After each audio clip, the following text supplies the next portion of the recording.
Hari ini firman Tuhan saya beri tema kriteria rohani yang sakit. Minggu lalu temanya kriteria rohani yang sehat, supaya seimbang dan umat Tuhan bisa membuat sebuah perbandingan di hidupmu. Kalau minggu lalu sudah saya bahas tentang kriteria rohani yang sakit, dan hari ini kita akan bahas kriteria rohani minggu lalu yang sehat, hari ini yang sakit. Bagi umat Tuhan yang minggu lalu tidak hadir, buka channel YouTube saya Mur 72, khotbahnya sudah saya upload di situ, Mur 72. Kita buka firman Tuhan.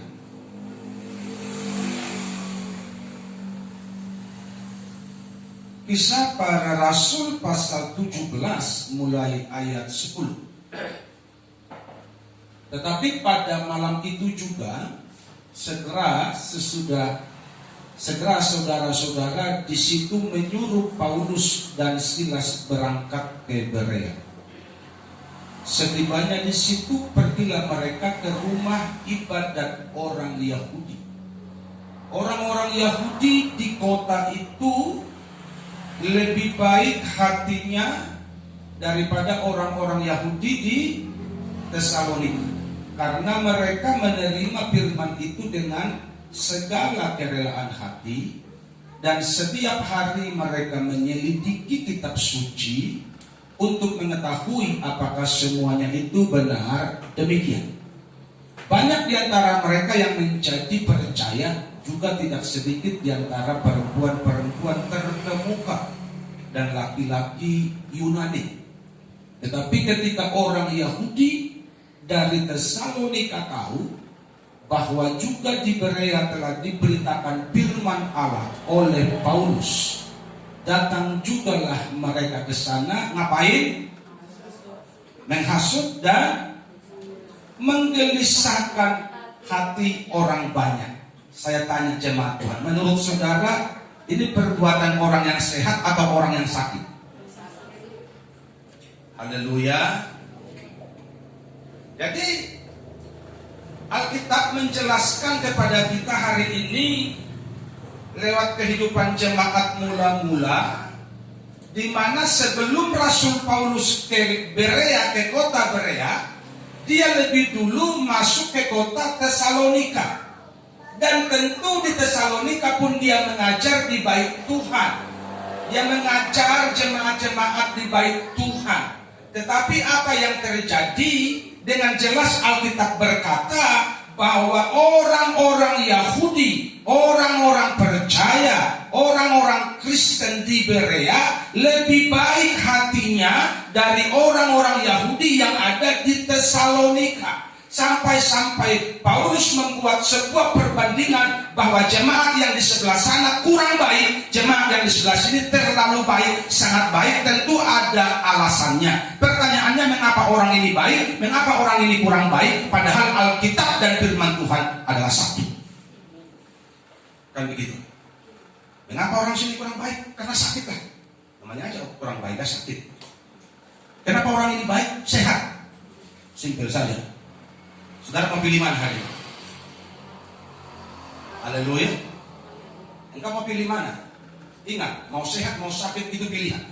Engkau yang pilih, engkau yang tentukan rohanimu mau sakit atau sehat. Bukan pendetamu yang menentukannya. Pendetamu hanya mengajar, mengarahkan, membina, membimbing, menggembalakan engkau. Tapi pilihan engkau mau sakit atau sehat adalah pilihanmu sendiri. Yang setuju katakan amin. Jadi kalau engkau sehat, bersyukur. Tapi kalau kau sakit, jangan salahkan gembalamu. Itu pilihanmu. Betul apa salah? Haleluya. Saudara mau pilih mana? Terus jawab.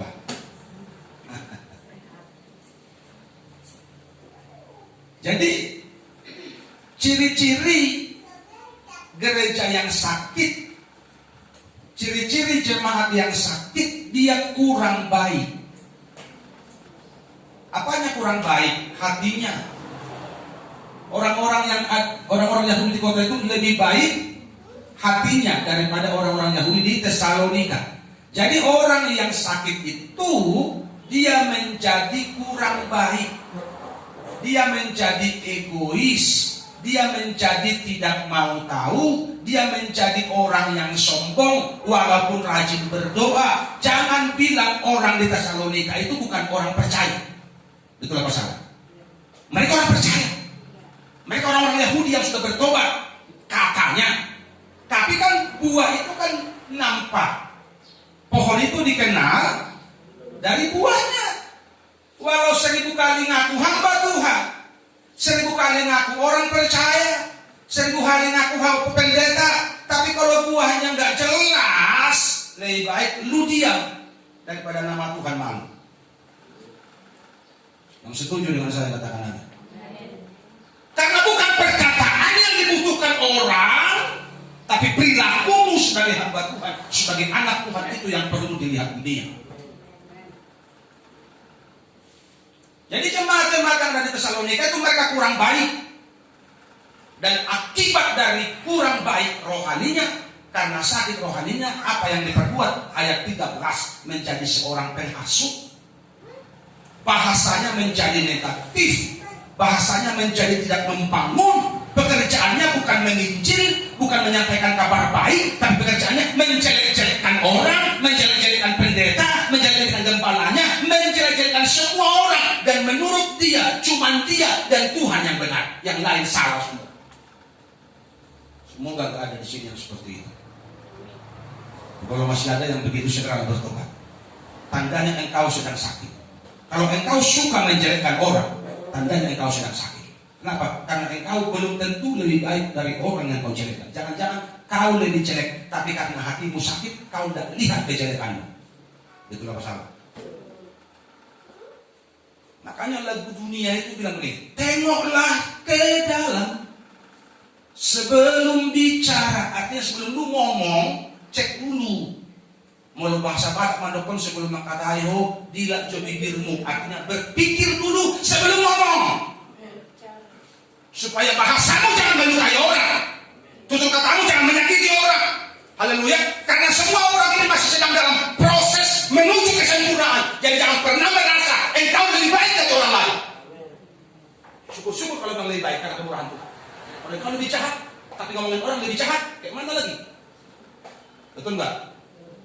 Nggak tahu jahat, ngomongin orang lagi. Sehingga apa? Bahasa kita menjadi sandungan buat orang. Kau aja Pak Allahumma besokasi yang hal makan alih nama kata halak rejo. Jadi kenapa orang bisa seperti itu menjadi tukang gosip? Karena sakit rohaninya. Jadi kalau engkau begitu segera bertobat, berobatlah. Firman Tuhan ini obat yang manjur buat jiwamu. Firman Tuhan ini obat yang manjur buat pikiranmu, supaya engkau berkata-kata sesuai dengan kehendak Tuhan. Haleluya. Jadi ngomongin yang gak bermutu, ngomongin yang gak rohani, dan dia merasa senang ketika melakukan itu. Padahal orang percaya, anak Tuhan yang penuh Roh Kudus, dia memiliki kepekaan. Kalau dia ngomongin orang salah sedikit aja, hatinya pasti tertuduh. Aduh Tuhan, aku bersalah. Orang itu ke situ enggak ya? Itu kalau orang yang peka rohaninya. Tapi kalau orang yang sakit rohaninya, dia merasa bangga. Kalau ngomongin orang dari pagi sampai malam ngomongin orang, dia merasa bangga dan senang dengan itu. Dia merasa ngomongin orang itu sebuah prestasi baginya. Demikian Pak Saudara, berhentilah. Haleluya, berhentilah. Lebih baik di rumah nyanyi menyembah Tuhan. Mudun lebih sehat. Tuhauma lebih sehat daripada lu jauh makatai halak, tidak ada untung, dosamu bertambah-tambah. Yang masih begitu katakan amin. Saya rindu Tuhan, rindu jemaat di GBI kasih karunia murni-murni, tulus-tulus ikut Tuhan supaya siap ke surga. Haleluya, haleluya. Tidak perlu didoakan yang begitu biar Tuhan usir dari sini. Tidak perlu, nanti akan terusir sendirinya itu. Karena gak tahan dengan firman Tuhan tiap minggu di sini kan? Iya. Betul apa salah? Karena gak laku bukan begitu, gak laku. Dan saya pun malas mengembalakan jemaat macam begitu. Habis waktu. Saya mau yang jemaat yang sungguh-sungguh cinta Tuhan, supaya pertumbuhan rohani nyata tiap minggu. Dan ketika Tuhan datang menjemput engkau tidak nyasar, engkau pasti masuk surga. Dan kalau engkau masuk surga, aku kan terberkati. Aku akan dapat mahkota di surga kalau engkau masuk surga karena aku gembalakan. Ada yang ngurus dia cuma anak gembala masuk neraka dan jauh kedua atau sih. Lanya, kan daun apa namanya guru kencing berdiri, nah kan? Artinya mau lo jemaah nasoni, berarti di barang ada nasoni main. Aku nak mau langsung ini, makanya ikut aku sungguh-sungguh dengan Tuhan. Haleluya, sungguh-sungguh dengan Tuhan. Baca kitab suci doa tiap hari, renungkan firman Tuhan. Haleluya. Karena di luaran urusan dihalaki, jangan ikuti yang salah, ikuti kebenaran. Haleluya. Hiduplah dalam kebenaran, seolah-olah esok Tuhan kan datang. Katakan amin. Ikut semuanya menuai. Mau orang seolah-olah esok Tuhan datang, seolah-olah esok mati kita. Kemarin ada keluarga yang meninggal masih umur 60 tahun. Dongat tubuh. Usukum saya dongat tubuh kod. Pada jalan bandiai puasa nang roh lagi dan di foto nama mati. Jalan balik ke tempat kami dekatnya ada di situasi boy marmatian dan binoto di zaman sengaja. Ya jangan sampai di dia kemudian kita mati dan kata foto mati kan. Kenapa? Karena begitu sekarang. Makanya sebelum mati sungguh-sungguh sama Tuhan. Haleluya. Sebelum mati sungguh sama Tuhan. Asal jumpang Tuhan Yesus. Di surga sonangani. Nang tiap malam di kode dua. Sona di sana. Ada yang mati may kon por hangit naik. Napuro cuma gereja. Napuro cuma gereja. Masa kode dua tiap borgi. Haleluya. Segitu kerdilkah kualitas rohanimu?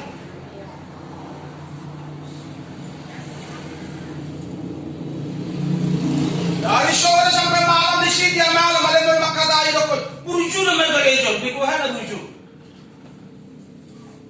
Imam mau nama sahih rohaninya. Haleluya. Mau rasanya rohaninya tampak dari buahnya orang yang rajin ke gereja. Dia tidak suka nongkrong di sana, nongkrongnya di tempat persekutuan, di rumahnya nongkrong. Haleluya. Dekat ibadah, tempat orang-orang kudus, di situ juga nongkrong. Itu kalau orang cinta Tuhan bertumbuh dalam kebenaran. Saudara begitu? Hanya jaga langkahmu. Suami jaga langkahmu. Langsung ngomong kalau nampak mie baru kita tahu dijaga. Nah kalau dia kalau opung si setia mengarah ke mana? Mengarah ke murah tohok, nang masalah. Kuna mengarah ke nas tohok. Sudah mulai ada pengkor. Mau nak tohok di rambut Tuhan, kan begitu. Nah tohok ini masuk Tuhan. Nah tohok buat apa? Bikin sumpah aja ke Tuhan nanti. Haleluya. Kenapa begitu? Karena perilakunya duniawi. Jadi orang yang sakit rohani itu duniawi hidupnya.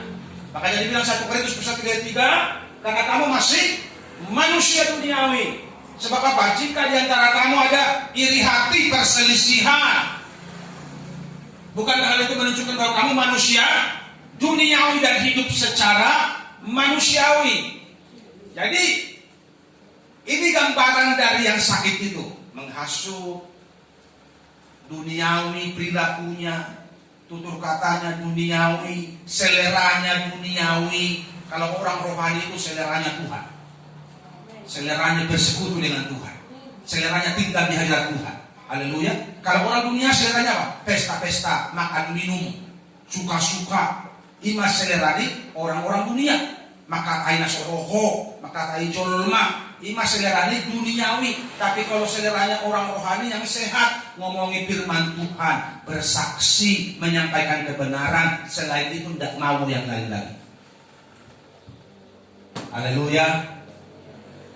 Jadi inilah buah dari manusia yang sakit rohani.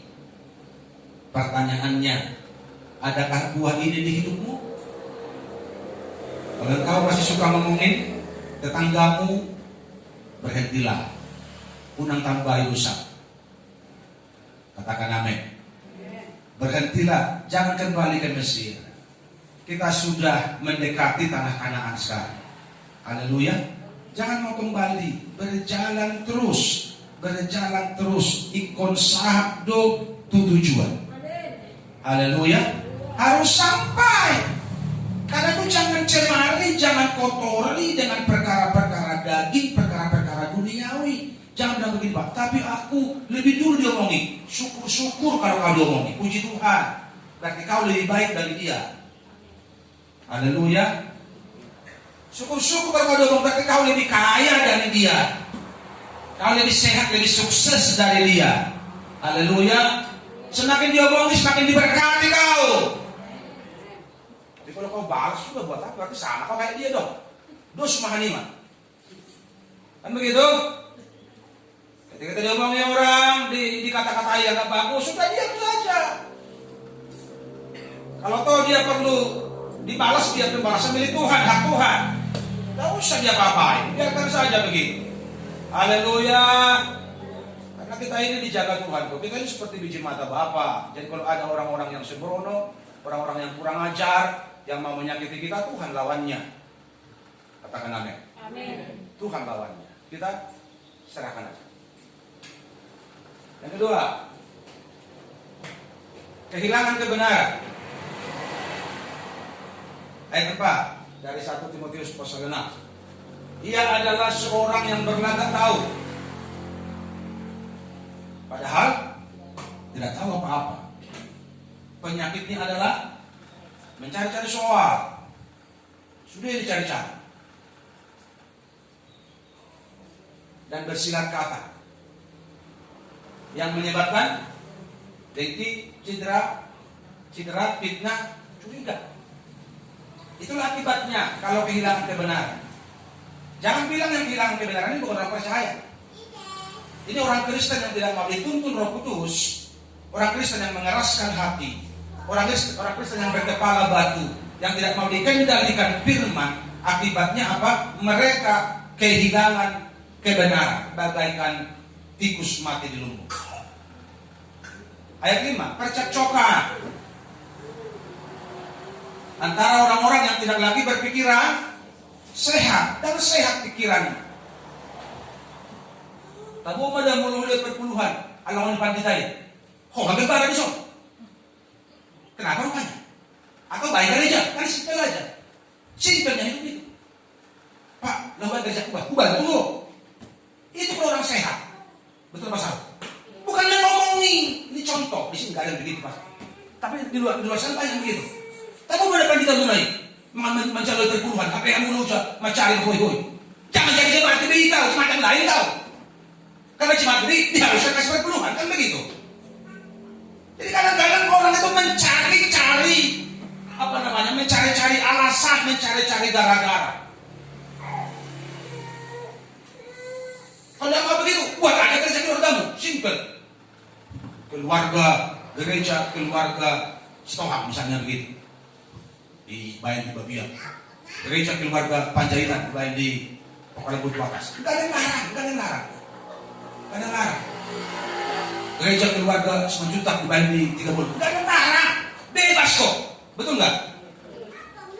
Yang penting kita buat dengan kekudusan. Jangan marbadai, berubah. Alani marbadai dibayar, akibatnya gereja Parbada yang hadir. Gereja Parbada yang timbul. Haleluya. Karena jong-jong ada di marbadai. Sementara Alkitab bilang tidak boleh marbadai, karena marbadai itu bagian dari manusia duniawi. Haleluya. Jadi ada percekcokan. Kenapa terjadi? Karena orang telah kehilangan kebenaran sehingga melihat semuanya negatif, melihat semua jelek. Kehilangan kebenaran yang mengira ibadah itu adalah suatu sumber keuntungan. Walau pengertian dapat apapun.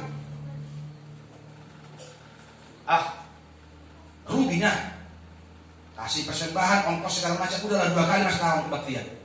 Nah, penting terdaftar dulu.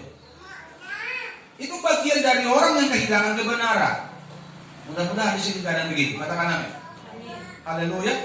Kalau engkau berhitung-hitung sama Tuhan, lu pikir Tuhan bego? Tuhan lebih cerdas, bro.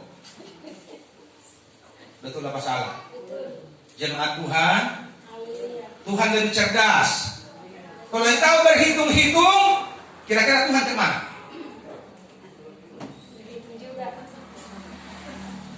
Haleluya.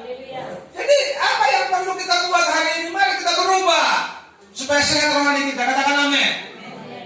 Jadi jangan mengira rugi. Tidak ada yang rugi. Orang yang kebaktian itu pasti beruntung kalau datang dengan tulus. Makanya ayat berikutnya, memang ibadah itu kalau disertai rasa cukup memberi keuntungan besar. Ayat berikutnya, asal ada makanan dan pakaian cukuplah. Kenapa? Supaya orang tidak ambisi duniawi. Sehingga Tuhan dimanfaatkan. Nama Tuhan dijual untuk uang, untuk jabatan, untuk kepentingan. Adakah begitu? Banyak. Menggadaikan nama Tuhan untuk posisi. Sehingga apa? Sakit. Hanya mari kita sehat hari ini. Haleluya. Orang sehat itu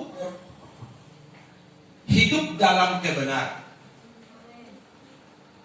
Dan orang sakit itu kehilangan kebenaran. Jadi bertolak belakang. Haleluya. Orang sakit kehilangan kebenaran. Orang sehat menghidupi kebenaran. Jadi mari kita hari ini menghidupi kebenaran supaya kita tetap sehat. Dan dampak dari kehilangan kebenaran adalah menghitung untung rugi. Dan menjadikan ibadah itu menjadi sumber keuntungan. Kadang-kadang ini menjadi problem bagi orang-orang yang jemaat-jemaat duniawi. Kalau ada gereja-gereja tertentu yang masih mengontrak, walaupun sebenarnya mereka pengen kebaktian di situ, tapi ketika otaknya berpikir, nanti mau beli tanah berapa juta lagi kubuan kami, bangun gereja berapa juta lagi kubuan kami, akhirnya mah pindah ambil. Itu sama hilang. Itu gereja nang lelengan, di sini aja di benda pala be. Bukan itu tujuan kita beribadah. Haleluya. Jadi orang membuat itu menjadi masalah. Membuat itu menjadi sebuah problem. Kenapa? Karena kehilangan kebenaran. Kalau orang yang menghidupi kebenaran, jangankan uang, kosak kope nyawaku ini pun ku kasih buat Tuhan. Saudara setuju ini? Asalkan Tuhan ku senang, semua ku relakan, namanya dimuliakan.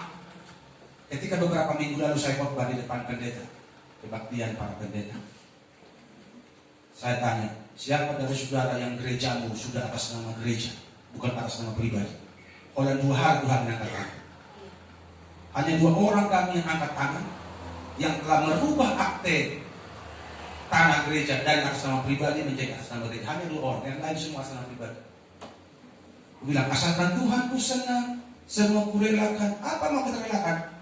Tanah gereja aja kita belum rela. Gereja aja kita nggak kasih buat Tuhan, apalagi rusak, baginya. Makanya masuk surga ini sopik jalannya. Kenapa? Karena ketika kita diperhadapkan dengan uang, gitu kan? Dengan kesenangan, masa buat Tuhan ini? Masa kasih buat Tuhan lalu jauh? Menghormat mengandung, masa buat Tuhan? Haleluya. Saudara mau masuk surga? Jangan pikir-pikir, jangan hitung-hitung. Jangan hitung-hitung rugi. Haleluya. Orang yang mau masuk surga itu di pikirannya, apa yang perlu kubuat asal Tuhan senang. Apa yang perlu kulakukan asal Tuhan senang. Apa yang perlu kukerjakan buat kesenangan Tuhan. Itu yang dipikirin orang yang mau masuk surga. Haleluya. Haleluya. Baru bicara uang, bicara harta udah berkah. Kalau saudara lihat gereja-gereja tetangga kita yang tanahnya luas-luas, itu kalau saudara cari tahu, sebenarnya mereka jarang beli gereja, mereka jarang beli tanah. Dulu orang-orang Kristen masih baik-baik rumahnya. Entah karena alasan dulu tanah masih tidak kalah mahal, tidak tahu lah. Tapi semurah-murahnya pun kalau nggak cinta Tuhan nggak mungkin rela, kan? Betul begitu kan? Iya. Semurah-murahnya pun kalau nggak cinta Tuhan nggak rela. Luas-luas tanah gereja mereka, buat parkir luas-luas, dan itu dipersembahkan buat Tuhan. Kalau sekarang mau beli tanah ini, begitu dibawa kalau ke gereja, mau ke gereja hian langsung naik gani, ikut tambah harga dah. Alahani makan karismatik, gudang sponsor, ini. Bahak duit lima, maklum tak ngerti aku semalam. Jadi bayangkan banyak orang kalian ya. HP hamil lawan umur. Ada saksi kemana si Nail. Nah hosa kemana punya uang. Dibilang lagi mau ke gereja harus ikut tambah harga deh. Ala gudang sponsor muna, gudang bantuan. Gitu kalau sekarang. Kalau dulu, buat gereja ya, udah makasih deh, gak usah beli ya. Dulu begitu. Kalau sekarang lain, tambah harga mau buat gereja. Kenapa banyak uang kalian? Sok tahu lu.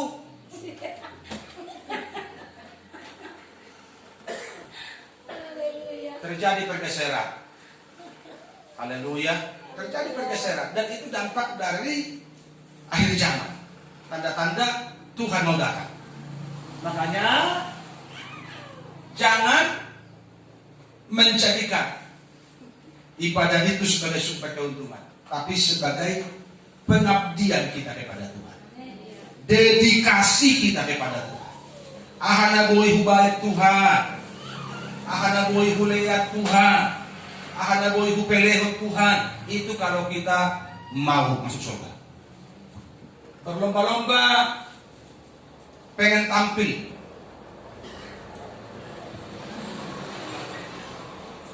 tapi ujung-ujungnya apa? Mau dihargai. Dan kos dope nguluna. Dan jelas nguluna, ngawalus tua di tempat sana. Dan jelas. Sehingga nang binoto na dia lusik tua, na dia lusik semangat, na dia dapat hangir. Dos keparangin. Itulah masalah. Dos sakurata. Aharang bedahon, nasada marambilan, nasada modong di pudian. Orang itu beda. Modong membege. Soalnya modong memarato. Marambilan na budari sama-sama di pudian na. Abdal bertenggan dengan budari, ang marambilan ko na modong di pudi. Mudah keluar. Pelayanan menjadi hanya seremonial. Gereja menjadi seperti tempat arisan. Kenapa? Karena orang-orang yang tampil pun tidak jelas hidupnya. Makanya di sini kita harus jelas. Amin. Yang mau melayani di mimbar ini harus jelas hidupmu, jangan main-main. Kenapa? Tuhan yang kita layani, bukan manusia. Haleluya. Tuhan yang mau disenangkan, bukan manusia. Hidup kita harus jelas. Sehat atau sakit, secara rohani adalah pilihan. Tentukanlah pilihanmu hari ini. Amin. Tentukan pilihanmu hari ini. Kalau engkau sehat, engkau diberkati. Engkau sakit, engkau semakin rusak. Kenapa? Karena engkau menjadi momok buat orang. Engkau menjadi sanjungan buat orang. Kenapa? Karena perilaku, bahasamu tidak menjadi berkat. Tapi orang yang sehat secara rohani, bahasanya memberkati, meneguhkan, menguatkan, membangun orang yang lemah, mengangkat orang yang jatuh, menyemangati orang yang tawar hati. Itu bahasa orang yang sehat. Puji Tuhan.